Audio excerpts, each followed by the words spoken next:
Pessoal, estamos ao vivo. Hoje nós vamos falar sobre sarcopenia no contexto da nutrição e da fisioterapia. Tema extremamente importante. Como todos vocês sabem, a gente precisa de uma avaliação multidisciplinar para atender bem os nossos idosos. Então, quando a gente coloca o idoso sob o olhar, Claudete, muito obrigada, seja bem-vinda novamente, tá? Eu acredito que agora a conexão não vai cair mais, tá bom? Mas o que acontece? Quando a gente olha para esse paciente idoso sobre vários aspectos, o aspecto da fisioterapia, da nutrição, o aspecto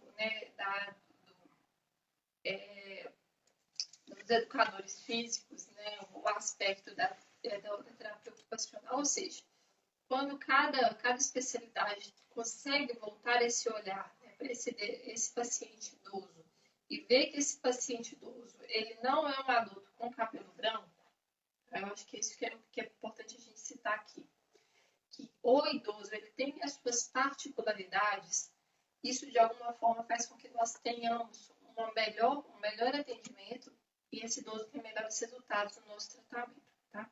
Então, por que eu estou falando hoje, tá? Entrando um pouquinho na nutrição, entrando um pouquinho na fisioterapia, porque eu quero informar os nossos nutricionistas, eu quero informar, ajudar os nossos fisioterapeutas a verem que existe uma ampla gama de oportunidades quando a gente pensa no tratamento do paciente idoso. A gente precisa muito de profissionais que estejam realmente a par, que estejam realmente interessados nessa área, tá? Porque a gente vê que é diferente tratar o paciente idoso em relação ao paciente adulto. Então, a gente precisa de expertise nessa área. Então, eu quero trazer um pouquinho aqui de conhecimentos da nutrição no idoso, da fisioterapia no idoso, para que a gente consiga cada vez mais discutir esse tema, tá? De uma forma realmente científica, de uma forma bastante interessada, para que a gente cada vez mais acumule conhecimento, acumule realmente uma melhora terapêutica para os nossos pacientes, ok? Então, vamos lá, pessoal. A primeira coisa que eu quero começar é definindo a sarcopenia, tá? Então, a sarcopenia é uma doença em que existe uma redução da força muscular, uma redução da quantidade de massa muscular e da qualidade dessa massa muscular, tá? Qualquer pessoa pode desenvolver a sarcopenia, ou seja, perder essa massa muscular, tá? E isso acaba impactando na funcionalidade, ou seja, o que é isso? Acaba fazendo com que essa pessoa se torne incapaz de realizar as coisas que antes ela realiza, tá? Então, por exemplo, um jovem que sofre um acidente, fica muito tempo acamado, essa imobilidade a longo prazo faz com que esse jovem perca essa massa muscular e precise de uma reabilitação específica para voltar ao que ele era antes, tá? A questão dos nossos idosos é o seguinte: o próprio envelhecimento, por si só, tende a fazer com que essa massa muscular se reduza, tá? Só que outras variáveis associadas ao envelhecimento faz com que essa perda de massa muscular seja uma perda de massa muscular mais grave, tá? Fazendo com que o idoso, que antes andava, ele deixe de andar. Que antes ele tomava banho, ele deixe de tomar banho sozinho. Que antes ele tinha várias atividades e agora ele deixa de realizar essas atividades, principalmente por fraqueza, tá? Então, é um quadro multifatorial que não é fácil de se tratar, mas que precisa de ser avaliado. A gente precisa, de acordo com a avaliação minuciosa de cada paciente, dar um tratamento efetivo, tá? Então, a gente vai começar falando aqui sobre a parte nutricional, tá, pessoal? Então, o que acontece? Com o envelhecimento, hoje a aula vai ser densa, tá? Hoje vai ser muito conteúdo, tá? Peguem papel e caneta, que hoje vai ter muita informação, tá? Com o envelhecimento, pessoal, acontece algumas alterações na constituição corporal. E uma delas é o aumento da gordura visceral, tá? Ou seja, em relação a pacientes mais jovens, o idoso ele tem uma proporção de gordura corporal maior do que pacientes mais jovens, tá? E isso faz com que aconteça um desequilíbrio das citocinas que a gente fala pró-inflamatórias e anti-inflamatórias. Então, esse idoso, ele tende a ter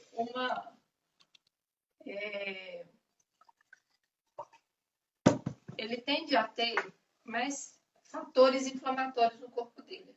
A grosso modo é isso, tá? Então, o que acontece? O idoso com um estilo de vida não muito saudável, né? Sedentário, que não faz atividade física, que não se alimenta bem, né? Que ele às vezes nem consegue comer, tá? Com níveis baixos de vitamina D. Isso faz com que ele tenha algumas alterações a nível celular que predispõem à formação de citocinas inflamatórias, ou seja, como se fossem partículas de inflamação no corpo. Isso gera uma disfunção mitocondrial, tá? Eu acho que está muito à tona esse termo, mas isso acontece mesmo, tá, pessoal? E essa disfunção mitocondrial faz com que modifique as fibras musculares do corpo, né, desse idoso, fazendo com que altere até a forma de regeneração dessas fibras musculares, tá? E alterações a nível celular também. Seja bem-vindo ZPMK e Vera Araújo, tá? E o que acontece, no grosso modo, né? Essa alteração a nível celular faz com que aconteça uma redução dessa massa muscular desse idoso e uma redução dessa força muscular, gerando o que é os finalmente disso? Um idoso frágil, né, que ele não consegue sustentar o corpo, que ele tem essa instabilidade postural, que eu disse isso nas lives passadas, predispondo ao risco de quedas, levando em alguns casos até a mortalidade, tá? Então, pessoal, é algo extremamente importante a gente discutir a sarcopenia. Tem muitos estudos falando, né, as alterações a nível celular, né, a nível de organela, né, eu falei aqui um pouco da disfunção mitocondrial, que tem um forte impacto lá na regeneração da fibra muscular, por exemplo. E como é que a gente trata isso? Tá? Olhando o aspecto da nutrição. Normalmente a pessoa pensa assim, proteína, né? A gente quer aumentar a massa muscular, a gente tem que dar proteína para o idoso, ok. Só que o que acontece, pessoal? Quando a gente dá proteína para o idoso sem uma ingesta calórica adequada, ou seja, sem caloria, tá? A gente não consegue ter uma síntese proteica, tá? Adequada. Então, assim, falando agora para os nutricionistas, espero que vocês tenham me compreendido, tá? Então, quando a gente não consegue ter um balanço positivo de nitrogênio, se não acontece, não tiver, né? Um superávit ou até mesmo uma quantidade ideal de energia, ou seja, a gente não consegue ter uma síntese proteica, tá? Com déficit calórico na alimentação, tá bom? E isso está fortemente associado à fragilidade, pessoal. Quando o idoso ele não recebe a quantidade de caloria adequada, tá? E a gente quer dar uma dieta rica em proteína, tá? O que acontece? A gente fala o efeito termogênico alto. O idoso ele fica saciado, tá? Então, por exemplo, eu quero dar whey protein para o idoso, tá? Mas a gente não faz uma avaliação nutricional completa, ver o que realmente esse idoso está comendo, a quantidade de caloria realmente se está sendo adequada para esse idoso toma whey protein, né? Aí vamos supor que prescreve na hora do almoço. O idoso toma whey protein, fica extremamente saciado, tá? Ele não come, aí às vezes ele vai comer alguma coisa lá no final do dia. E o que acontece? O idoso ele fica desnutrido, né? Piora a anorexia e se torna cada vez mais frágil, porque não atinge a meta de síntese proteica de formação de musculatura só com a proteína, tá, pessoal? Então, o primeiro ponto é esse. A gente precisa de avaliar, né, todo o aporte nutricional que o idoso está recebendo durante o dia e vendo se realmente a quantidade de caloria está adequada para esse idoso, aí a gente associa a proteína, tá? Primeiro conceito que eu quero passar para vocês, a questão da resistência anabólica. Tá? Isso é muito importante. O que é? O idoso, com o envelhecimento, ele tem uma dificuldade intrínseca de sintetizar proteína, tá? Ou seja, a ingesta de proteína, ela não é diretamente proporcional à síntese de proteína, como é normalmente nos pacientes mais jovens, que é mais fácil de acontecer. Se aumenta um pouco a ingesta de proteína, aumenta um pouco a ingesta proteica, você tem mais facilidade de sintetizar proteína, sintetizar fibra muscular nos pacientes mais jovens em relação aos pacientes mais idosos, tá? Por que isso acontece? Tem várias variáveis. Primeiro, acontece um sequestro da via esplênica, tá? Um sequestro esplênico de aminoácidos nos pacientes idosos. Você tem uma redução da perfusão pós-prandial na musculatura, ou seja, depois que esse idoso se alimenta, tá? A irrigação da musculatura não é tão voraz, vamos dizer assim, não é tanta em relação aos pacientes mais jovens, ou seja, chegando menos circulação, chega menos nutrientes para essa parte da musculatura, para a musculatura, tá? O idoso ele tem uma dificuldade de captação de aminoácidos da dieta, tem uma redução da sinalização anabólica para a síntese proteica, ou seja, tem vários marcadores, vários mensageiros, tá?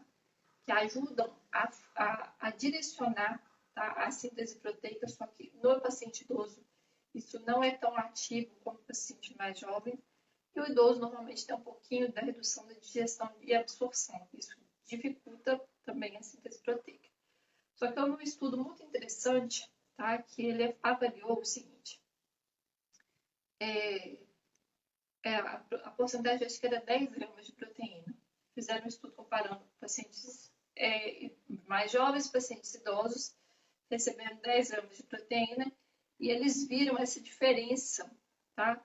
Da resistência anabólica em relação entre o paciente idoso e o paciente jovem. Então, a síntese muscular foi maior com esses 10 gramas de proteína no paciente jovem em relação ao paciente idoso, tá?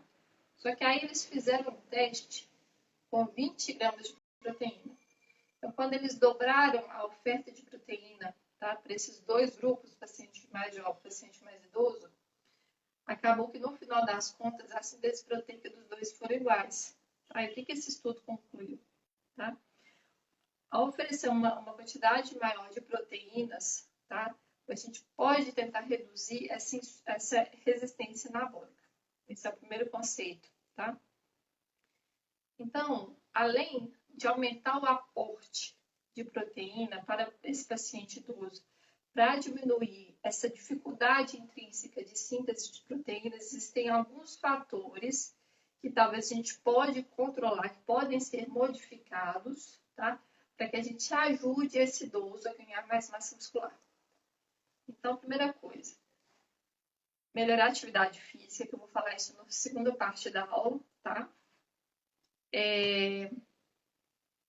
Um idoso, né, que tem uma musculatura que não está sendo usada por longo tempo, ou seja, paciente muito acamado, ele tende a ter uma resistência maior à formação de síntese proteica. Pacientes com quadro de inflamação crônica, tá? Paciente diabético, tá? Que por ele mesmo, só por esse estado, né, de diabetes, ele tem uma resistência à insulina, ele tem a dificuldade de síntese proteica, tá? A obesidade, pacientes com níveis baixos de estrógeno e progesterona, pacientes com aumento grande de hormônios catabólicos, como o cortisol, pacientes, né, com aumento de ingesta de álcool, tabagistas, pacientes com níveis muito baixos de vitamina D, tá? Pacientes que comem muito pouco durante o dia, tá? Isso tudo faz com que dificulte a síntese muscular nos pacientes idosos. Então, muitos deles aqui são fatores modificáveis. Então, por exemplo, aumentar a ingesta de vitamina D, né, a síntese de vitamina D, aumentar a síntese de vitamina D, suspender, né, o tabagismo, reduzir a ingestão alcoólica, começar a fazer alguma atividade física, isso tudo faz com que a síntese de proteína seja mais facilitada nesses pacientes idosos, tá bom? Outro estudo que eu quero trazer para vocês, eles compararam a ingestão de proteína de 0,7 gramas por quilo por dia em relação a 0,8, em relação a 0,9, em relação a 1,1 gramas de proteínas por dia. Gramas de proteína por dia, tá? O estudo ele foi feito com pacientes entre 70 e 79 anos, com 3 anos de acompanhamento. No final do estudo,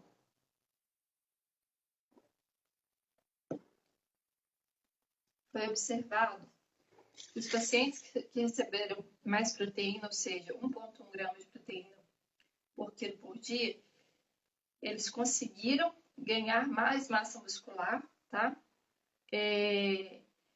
Perderam até um pouco de peso, mas sem perder massa muscular. Na verdade, até ganharam massa muscular. Em comparação com outros grupos, houve uma redução de 40% menos, né, de perda de massa muscular. Por quê?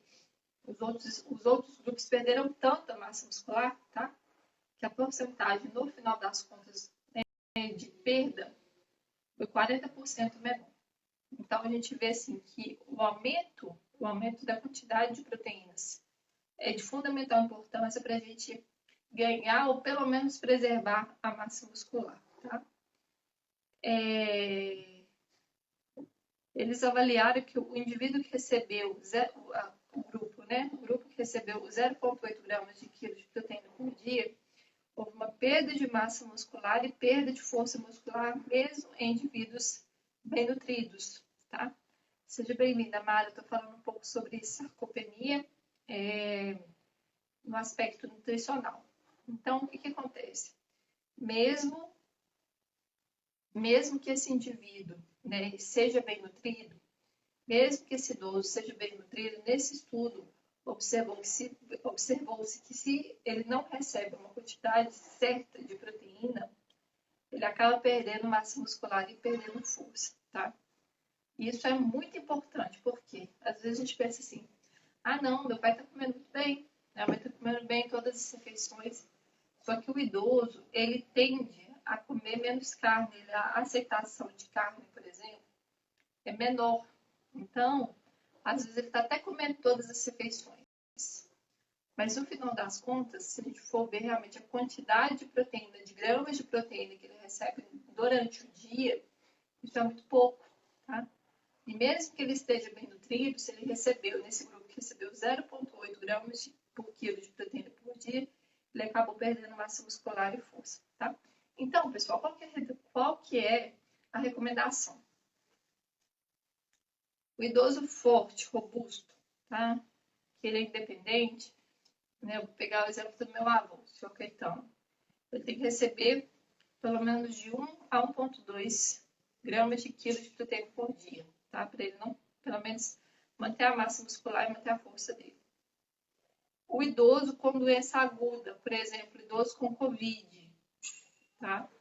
Um idoso que já tem uma doença crônica, né? Que tenha artrite, paciente com, sei lá, artrite reumatoide, paciente que já tem realmente uma doença crônica que acaba consumindo muito paciente, ele tem que receber mais proteína, cerca de 1,2 a 1,5 gramas por quilo de proteína por dia. Paciente com desnutrição acentuada, tá? Paciente até que tem internado desnutrido, ele tem que receber mais. São 2 gramas por quilo de proteína por dia. E essa reposição precisa de ser muito bem avaliada e assessorada, principalmente se esse paciente ele não estava comendo e agora começou uma reposição grande de proteína. E essa reposição acentuada pode também gerar inúmeros complicadores que precisam de ser acompanhado de forma muito perto, de forma bem de perto pelo médico, tá, pessoal? Então, a gente vê que a ingesta de proteína precisa de ser uma ingesta adequada nos pacientes idosos, tá? Os pacientes com doença renal, fases mais avançadas, aí a gente tem que restringir um pouco, mas isso é de cada caso, tá? Não é todo paciente que tem problema renal que precisa de reduzir a quantidade de proteína, não, tá bom? Outro ponto que às vezes é por paciente, Claudete, paciente com Parkinson. Então, Claudete, nesse caso, né, a gente tem, não é uma doença, por exemplo, o paciente com Parkinson, né, o paciente com Alzheimer, a doença em si não me informa o nível de fragilidade do idoso, tá? Isso é até bom falar aqui. Então, falar que, por exemplo, um nutricionista, eu vou ter que fazer uma prescrição para o paciente com Parkinson, tá? Existe paciente com Parkinson que faz tudo, né, que tem o tremor, mas ele não tem uma incapacidade para realizar as atividades, né, durante o dia. Então, o paciente que ele tem mais vitalidade do que o paciente com Parkinson, que está totalmente dependente, totalmente acamado, né, que precisa de cuidados para fazer as atividades básicas, né, por exemplo, tomar um banho, se trocar, tá? Então, só com essa informação, Claudete, eu não consigo te falar a quantidade de proteína, não, tá bom? A gente tem que ver o nível de vitalidade desse paciente com Parkinson, tá? Mas pode me mandar mensagem, né? A gente tenta te ajudar mais, tá bom? Outra coisa que é de fundamental importância, tá? Foi se falado há muito tempo que o ideal é distribuir quantidades iguais de proteína nas refeições, tá? Isso já está em desuso. Foi feito um estudo comparando, né? Pessoas que receberam quantidade iguais de proteínas durante o dia ou que receberam maior quantidade de proteínas durante o almoço ou durante o jantar, e não houve diferença, tá? Então, o importante é a quantidade de proteínas totais durante o dia, independente da distribuição durante as refeições, ok? Outro estudo que eu queria trazer para vocês, tá? Com idosos que eram idosos pré-frágeis, idosos mais frágeis, de 70 a 85 anos, foram acompanhados por 12 semanas.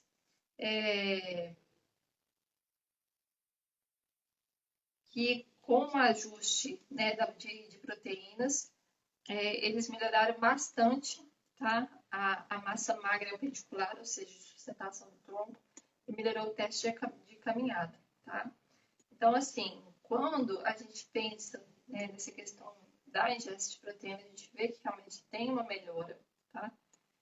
Às vezes a melhora nem é tanto a melhora visual, né? Tipo assim, nossa, tá realmente bombado, né? O idoso começou a tomar mais proteína, você vê uma massa importante, né? Hipertrofia muscular, a gente não vê isso muito, não. Só com a suplementação de proteína, tá, pessoal? Só que a gente vê que realmente tem uma melhora da funcionalidade durante o dia, no dia a dia, tá? E quando a gente vai pensar nesse gesto de proteína, a gente tem que pensar em alguns aminoácidos que são muito importantes. Um deles, para o idoso, é a leucina.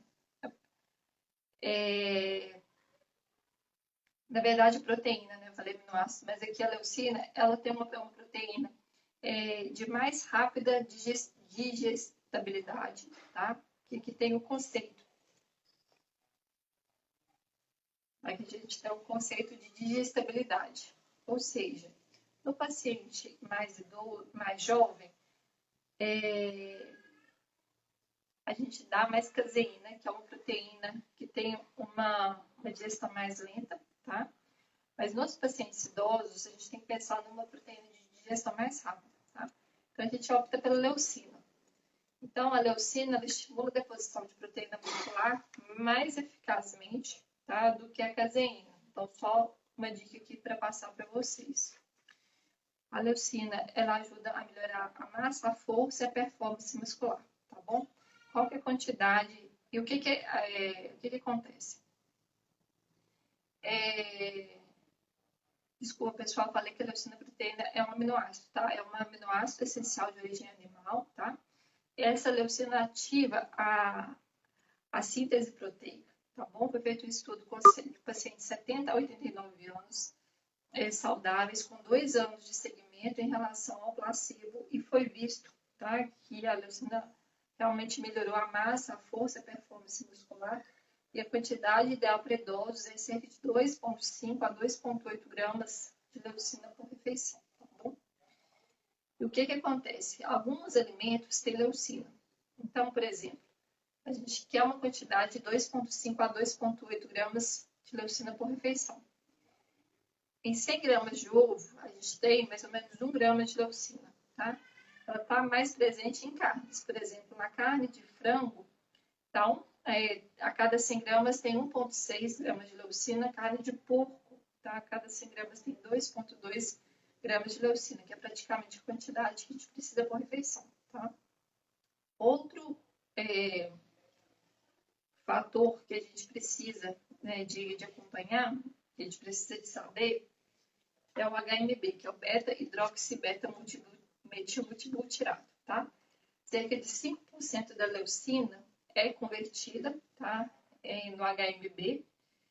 E esse HMB ajuda a preservar a massa muscular dos nossos idosos, tá? O que acontece? Com o aumento da idade, a gente vê uma redução da conversão da leucina para esse HMB. Falando aqui para nutricionista, tá, pessoal? O que o HMB faz? Ele ativa a via mTOR, tá? Aumenta a biogênese muscular e ajuda na oxidação das gorduras. Ou seja, no final das contas, melhora muito o desempenho muscular, tá? Porque ele tem um efeito anabólico e um efeito anticatabólico. No Ensure, tá? No Ensure Plus Advanced, a gente sempre fazer aqui propaganda, não estou ganhando nada com isso, mas só para falar para vocês que tem 3 gramas do HMB, tá? E foi feito assim, nos estudos, 3 gramas 2 vezes por dia já recebe a quantidade mais ou menos ideal desse HMB, ok? Trazer essa informação para vocês. O outro ponto que a gente precisa de avaliar é a vitamina D, tá, pessoal? Nos pacientes com essas desordens musculoesqueléticas, tá? Principalmente nos indivíduos sarcopênicos, quando a gente suplementa a vitamina D, tá? Tem um efeito positivo na força muscular. A gente vê assim que tem um efeito miogênico a vitamina D, e quando a gente vê a longo prazo essa síntese proteica, essa síntese, né, da vitamina D, porque a gente tem receptores da vitamina D na musculatura, isso faz com que o paciente tenha realmente uma melhora, tá? Eu acho que da parte de nutrição é isso, tá, pessoal? A outra coisa que eu quero falar agora é da parte da fisioterapia. Pessoal, um braço para a gente tratar a sarcopenia é a parte nutricional. O outro braço é a parte da fisioterapia, tá? Como eu falei para vocês, é uma causa multifatorial, tá? A gente vê, né, por que esse paciente teve essa perda de massa muscular. Mas o fato é o seguinte: quando o fisioterapeuta ele olha para esse indivíduo que ele tem, esse indivíduo sarcopênico, ele tem que pensar em 3 coisas, tá? Primeira coisa, redução da força. Segunda, redução da potência. E terceira coisa, redução da resistência. Então, de novo, força muscular, potência muscular e resistência muscular. Esses são os 3 grandes grupos que o fisioterapeuta ele tem que avaliar, pensando no idoso sarcopênico, tá? O que acontece quando esse idoso está com redução da força muscular? Ele tem dificuldade de realizar atividades com peso, tá? Exercício de resistência. A potência, pessoal, está relacionada com a velocidade do movimento, né? Então, o que acontece? O indivíduo, o idoso com baixa potência, ele tem limitação nas atividades funcionais, ou seja, fazer as coisas do dia a dia, levantar, por exemplo, ele vai tropeçar, ele tropeça, né? Ele não tem essa potência de segurar o corpo, né? De voltar ao movimento que ele estava, como paciente mais jovem, tá? E a redução da resistência é o seguinte. A redução da resistência é o seguinte, tá? O paciente, o idoso fica mais fadigado, você tem realmente uma alteração do sistema cardiovascular, ou seja, tem uma dificuldade da capacidade aeróbica e o idoso ele fica mais fadigado para isso, cada vez mais fica mais fadigado em fazer atividades mais simples. Tá? Então, quais são os treinos importantes que a gente precisa de avaliar? São os treinos resistidos, treino aeróbico, o multimodal e a plataforma vibratória. Tá?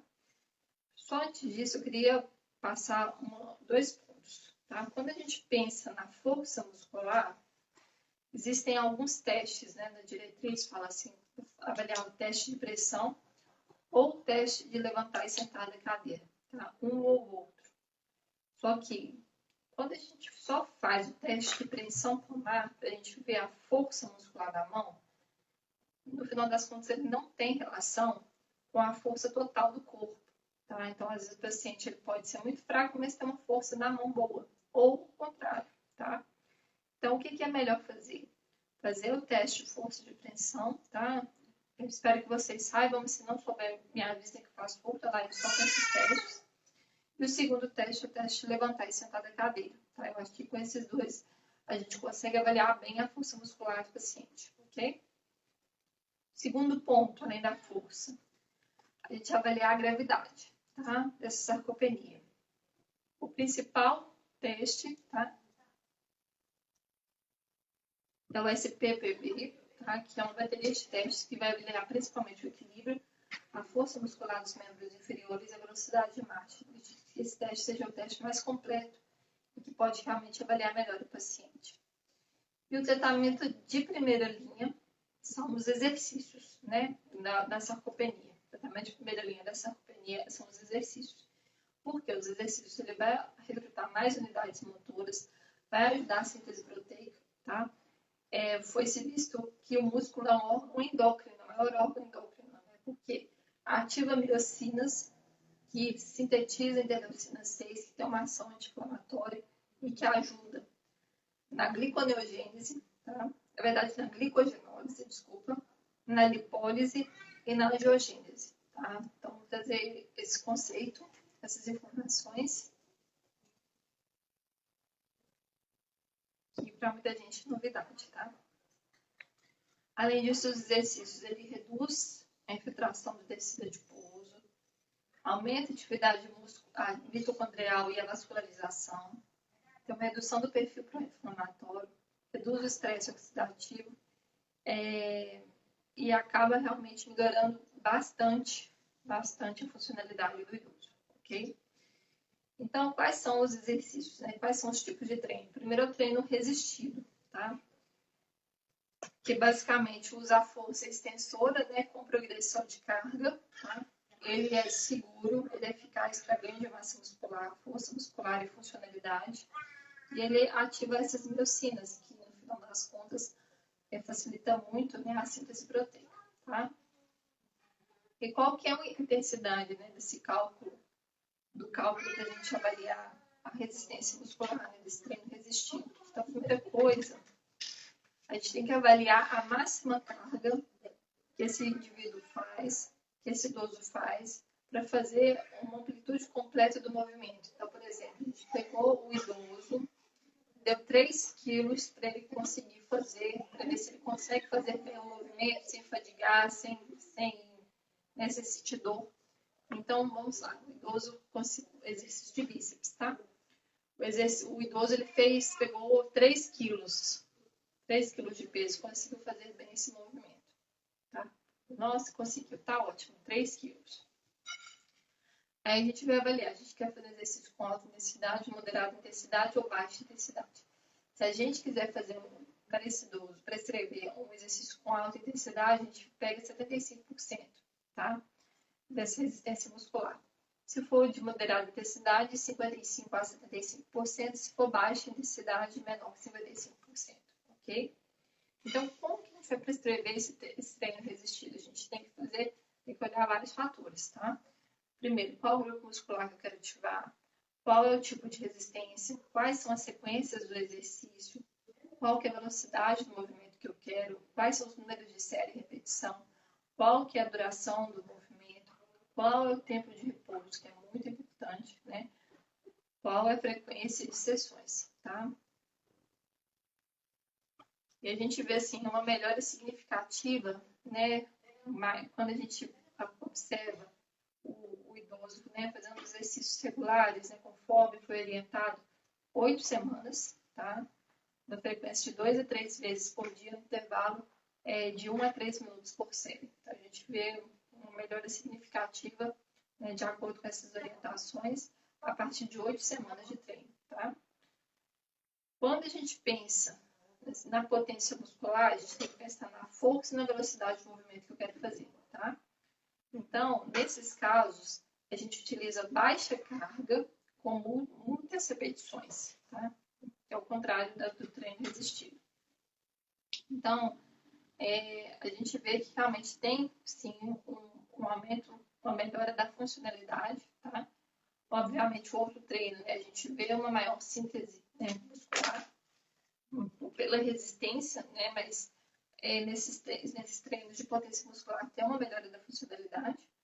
Um outro treino é o treino multimodal, que a gente avalia, que a gente associa nesse treino de resistência com os treinos de equilíbrio, com o treino de marcha, que isso é ótimo, tá? Ajudar o idoso a melhorar o equilíbrio dele, isso é de fundamental importância para evitar quedas, tá? Além disso, né, a gente associar os exercícios aeróbicos, né, que a gente vê que tem expressão das proteínas mitocondriais que ajuda a melhorar a energia com esses exercícios de resistência para aumentar a força muscular. Tem efeitos muito benéficos, tá? Na musculatura, para tentar tratar, que trata a sarcopenia, tá? Um negócio bem interessante, né, são as plataformas vibratórias. A Polishop, essas marcas que tem, os estudos ainda são incipientes, tá? Ainda não dá para falar com muita certeza, mas tende, tá, a melhorar a força, a performance física, mas são poucos estudos com um número pequeno de pacientes, tá? Então a gente não consegue ter muita definição, muita conclusão, mas pode ser que melhore, tá? No final das contas, pessoal, o que eu quero trazer para vocês a inatividade física é um fator de risco modificável para a gente tratar a sarcopenia, ok? Tem o que fazer, tem muito o que fazer. Um idoso fraquinho que não consegue fazer as coisas, isso não é normalidade, tá, pessoal?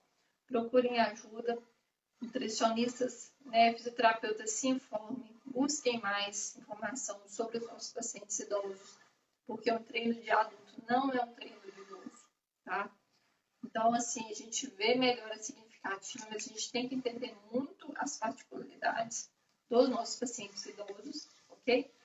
E vamos aí trabalhando juntos, tá? Pessoal, vocês têm alguma dúvida? Muito obrigada. Já a live foi um pouquinho mais tarde, mas eu acredito que eu consegui passar tudo que eu precisava de passar no dia de hoje para vocês, ok? Finalizo hoje meu caderninho, vou comprar outro. E muito obrigada pela presença, ok? Seja bem-vinda Maria, Tásia, Raquel, Silvana, Márcia, Gil, Maria da Conceição, Lourdes, Angelina, Super J, Marcela, Marisol, Cássia, Claudete, né, Mara, Raquel, Vera, CPMK. Então é isso, pessoal. Muito obrigada, viu? Então, até amanhã a gente continua com informações. Hoje foi uma live até um pouquinho mais densa, mas queria trazer também um conteúdo para os profissionais de saúde, nutricionistas e fisioterapeutas, ok? Então, fiquem com Deus e até amanhã.